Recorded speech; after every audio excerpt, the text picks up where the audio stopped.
ولكن احتجاج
أهلا بكم. نبدأ ببعض الأخبار العاجلة قبل تفاصيل آخر ساعة. البنتاغون يعلن إطلاق صواريخ توماهوك على ليبيا. إذن مسؤول عسكري أمريكي كبير قال إن الولايات المتحدة أطلقت صواريخ عابرة من نوع توماهوك على مواقع لأسلحة ليبية مضادة للطيران لتسهيل إقامة منطقة الحظر الجوي في ليبيا.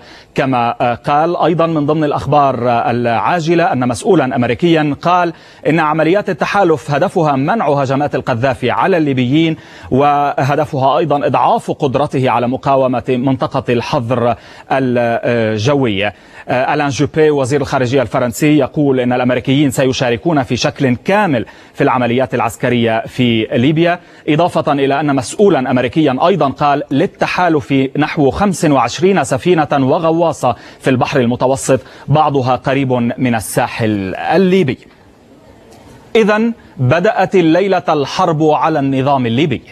أول غيث القرار 1973 جاء فرنسيا سياسيا وأمنيا، فباريس التي استضافت قمة أوروبية أفريقية عربية اليوم أعلنت دخولها الحرب الليبية من الجو عبر 20 طائرة منعت تحليق طائرات القذافي وشنت عمليات قتالية ضد أهداف ليبية على الأرض.